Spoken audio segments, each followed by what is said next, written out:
Alors, je m'entretiens avec François-Philippe Champagne, ministre de l'Innovation, des Sciences et de l'Industrie. Bonjour, M. Champagne.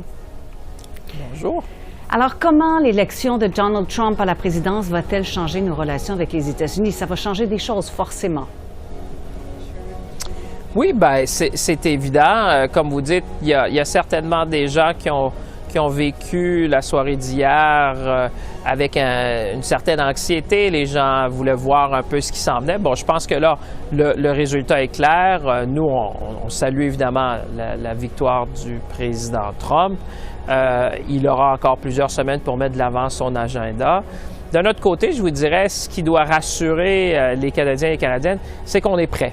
Hein, ça fait des mois, vous l'avez vu avec l'équipe Canada, qu'on travaille à bâtir des relations d'un côté comme de l'autre, autant des républicains que des démocrates.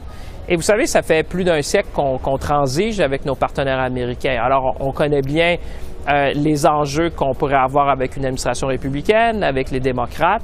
Et vous savez, quand j'étais aux États-Unis, il y a 3 enjeux qui sont toujours au cœur des discussions. Le premier, c'est au cours de la sécurité.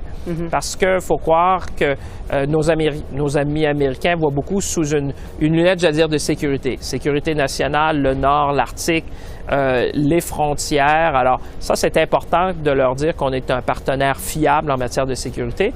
La deuxième chose, c'est les chaînes d'approvisionnement, la résilience, hein, parce qu'on sort encore d'une période de COVID. Alors là, je dirais qu'on est plus intégré qu'on n'a jamais été en termes de chaînes d'approvisionnement, ce qui est une bonne chose.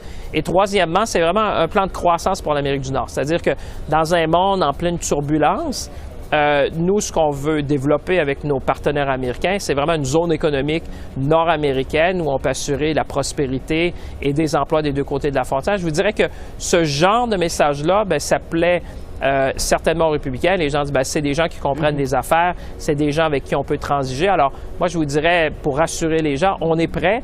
Et évidemment, bon, on sera en mesure de bien négocier pour défendre les intérêts des Canadiens. Bon, alors, vous dites on est prêt, vous dites il y a longtemps qu'on travaille, on sait que M. Trudeau a bâti son équipe il y a plusieurs mois déjà. Mais à qui vous avez parlé pendant tous ces mois-là? Est-ce que c'est avec l'équipe de M. Trump qui était en place à l'époque, lors de son premier mandat? Bien, on a parlé à plusieurs personnes. Vous savez, c'est une relation multidimensionnelle, donc autant des gouverneurs, des sénateurs, des sénatrices, des gens d'affaires, des gens du côté, par exemple, même des syndicats. Alors, ça a été vraiment... Et c'est pas juste ce qu'on a fait, moi, ma collègue, la ministre Eng, on était les deux coprésidents un peu de cette équipe Canada, de cette initiative. Mais il y a la ministre Joly, il y a le premier ministre, il y a Mme Freeland, les premiers ministres des provinces aussi, les gens d'affaires de chez nous. Alors, ce qu'on a réussi à faire, moi, je dis souvent, c'est de faire les liens. Vous savez, pour nos partenaires américains, des fois, c'est une relation asymétrique. Nous, on sait très bien comment on est important pour la résilience et même la prospérité en Amérique du Nord, mais il faut le faire savoir. Je vous donne un exemple. Quand j'étais à Washington, je disais, bien, 80% des semi-conducteurs qui sont assemblés en Amérique du Nord le sont au Canada. Tiens, ça c'est important. Et même le président Biden a fait état lorsqu'il est venu au Parlement.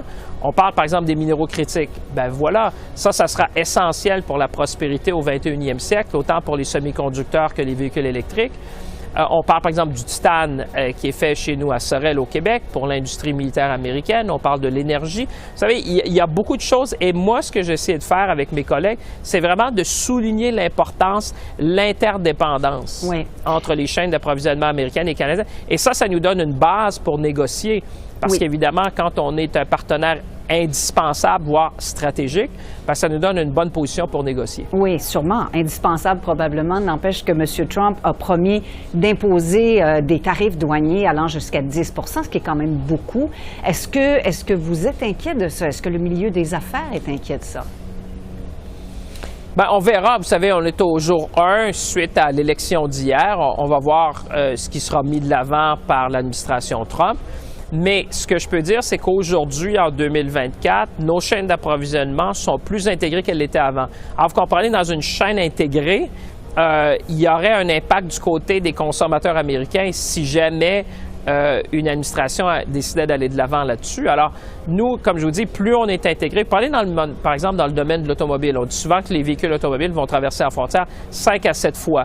Alors, tout ça, ça a un impact. Moi, ce que je parle souvent avec nos homologues américains, c'est un peu de l'exceptionnalité canadienne. C'est-à-dire que il y a notre j'allais dire, le cœur économique, c'est vraiment entre le Canada et les États-Unis. Quand vous parlez de l'intégration économique, quand vous parlez du partenariat de l'Amérique du Nord, et là, c'est sûr que quand vous regardez le reste du monde et le Canada, il y a une différence. Moi, c'est souvent ça que je dis, parce que dans ces chaînes-là, il n'y a pas un pays qui a des chaînes d'approvisionnement aussi intégrées que le Canada et les États-Unis. Alors, c'est sûr que dans un contexte comme celui-là, où là, on parle même au niveau stratégique, là on parle de minéraux critiques, on parle de semi-conducteurs, on parle d'énergie, c'est des enjeux qui sont de nature de sécurité nationale même.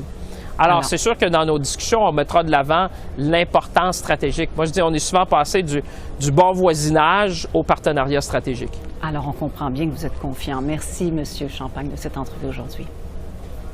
Toujours un plaisir. Merci à vous. Au revoir.